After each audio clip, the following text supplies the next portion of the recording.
Hello and welcome to this video on larch as a species for bonsai. Larch is distinct from other conifer species in that it is a deciduous species. They are, despite this, very much an easier version of a pine, with slightly more exaggerated autumnal displays of colour and small cones. Larch is part of a much larger family of coniferous trees, these being your pines, cedars and similar. They do contrast with these because they will lose their leaves in autumn. They'll undergo changes in colour, and this can be quite appealing. As a general rule, they're popular as a bonsai because their trunks will thicken very quickly. The bark takes on a very appealing appearance, being almost flaky. In autumn, the needles turn a yellow colour, and there are small cones produced. If you want to use it as a winter display, the fine branches can produce extremely complex ramification, which means it can be very appealing for that as well. Different parts of the family of larch are useful for different people, as there's a certain amount of zoning towards the species. The most temperate of these can survive in extremely cold zones, like the extremes of the northern hemisphere. Think of places like Siberia. More temperate ones can survive all the way down through to lower parts of Europe. They have very little by way of needs when it comes to the soil they plant in, and this is one reason why they're considered a pioneer species. That is, they will be able to get along with almost no support and live for a very long time. This means larch can be extremely impressive and very old examples of bonsai, because of their low maintenance requirements and incredible resilience to mistreatment. If you're going to be selecting a larch as a first or beginner bonsai, something that you'll develop over time, you don't need to worry as much. It will grow very quickly and develop extremely well. At the same time, they're rather forgiving of mistakes, and we'll get onto that especially when it comes to wiring later on. But for most purposes, when you're selecting a specimen for a bonsai larch, you don't need to be very fussy. If you are going to keep one, it's best to keep it either in full sun if you're in an environment which is reasonably temperate. That is, you're not going to have extreme heat or extreme cold. If you're going to have extremely hot days where you're located, as with most bonsai, keeping it in a semi-shaded environment is best. Most will survive frost, but there are a few exceptions you need to be wary of.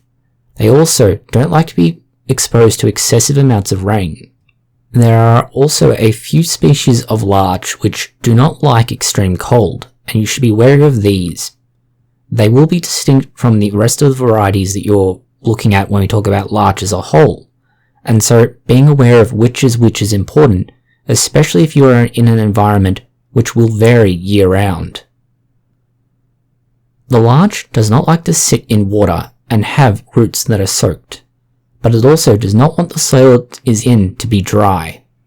If you're going to have an extremely hot day, you can place your larch over a large container with water in it and gravel to keep the bottom of the pot out of the water, but allow moisture to gather in the air around it to keep it moist. As a general rule, the water you're going to give your trees needs to be low calcium. A high calcium content in the water is something the larch is not fond of. Fertilizing is another one of these things that you need to be a little bit careful of. Much like with pines, the larch has particular requirements as the year goes through. After the buds initially open in spring, you should use something that's high in nitrogen to help the new shoots grow quickly. This will also ensure that the branch begins to grow out. You'll need to remove some of these as the year goes through, and we'll get to that during the pruning stage. Use a liquid fertilizer every week and some sort of growth tonic every other week. This will ensure you have maximum growth.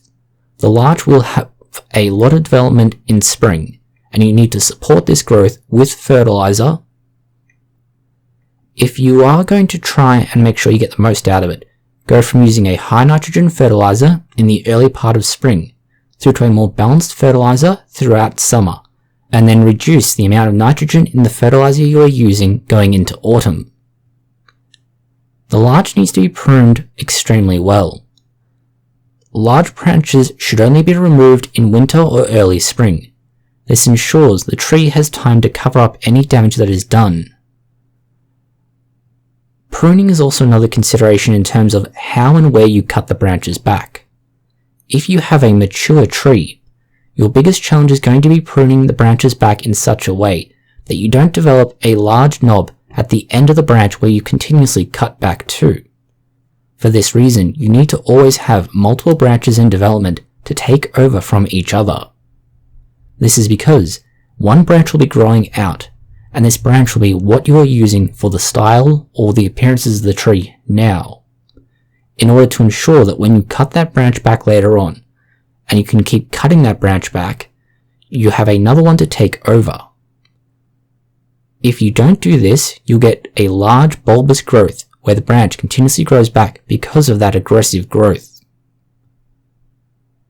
Wiring can be done during winter, and it's best done before the buds begin to open in spring. This is for a few reasons, the most practical of which is getting the wire in there. It can be quite difficult. Fortunately, because the branches are quite flexible and pliable, they can be easily shaped with wire, and so in winter, even though the tree is dormant, you can largely work with what is there without much in the way of possible harm being done to the tree. Once the tree does begin to grow in spring, this is where you need to be extremely observant and careful. The branches will thicken very quickly, and the wire will begin to cut into those branches if you do not take it off in a timely manner. This is why you should be checking the tree at least weekly.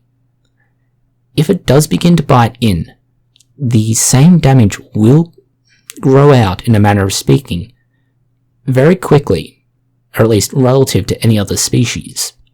This means that if you identify the problem early and take the wire off, you shouldn't have any problems. You also need to wire just about all branches. This is because the branches are very soft.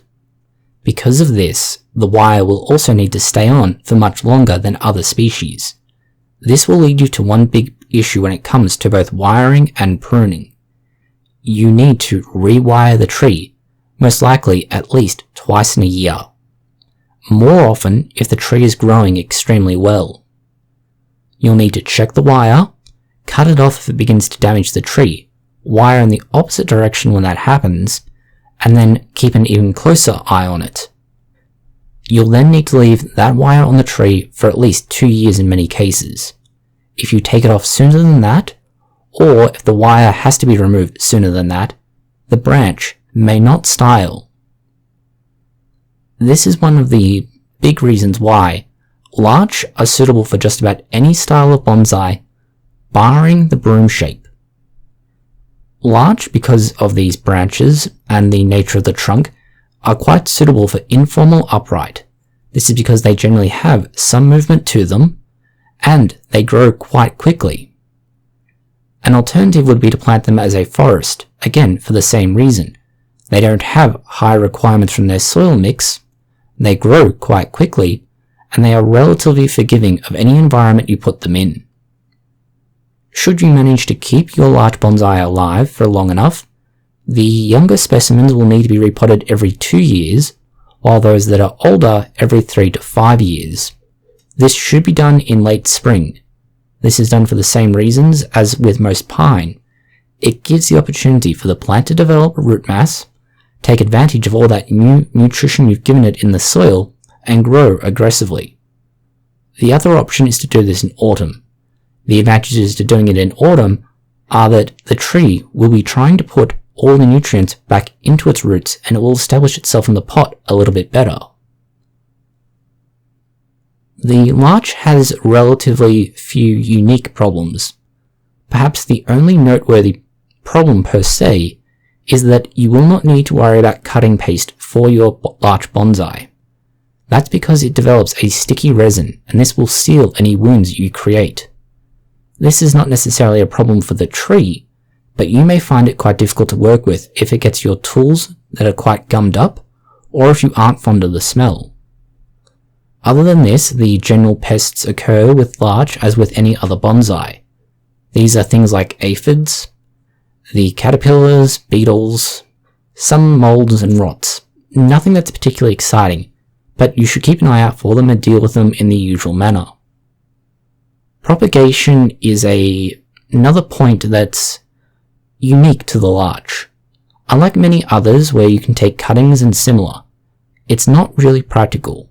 Propagating larch can be done just about any way as with other bonsai, but because they are grown in large volumes and cheaply, nursery stock is nearly always more practical and more cost effective. If you want to do it yourself, you can propagate larch using seeds. Larch are somewhat popular, largely because they can survive just about everything you can throw at it. Frankly, anything that can survive in Siberia over winter should be considered almost unkillable. It will heal very quickly and wounds will close. This means you have a fast-growing tree that's resilient to bad treatment. The tree looks, or at least has the illusion of age, even when quite young. The fast and aggressive growth of it, much like with pines, means that you can get something very attractive and very impressive looking with a very short period. The branches remain flexible and will generally be quite pliable when wiring, which makes them very beginner friendly, or friendly for those who have difficulty with their hands. In combination, the larch has relatively few downsides to it. The only issues may be ensuring that when you do wire your larch as a bonsai, that you keep an eye on it and you don't lose branches that way. Thank you for watching this video. If you have found it interesting, consider liking, sharing, and subscribing. Please post any comments, questions, or suggestions that you might have below.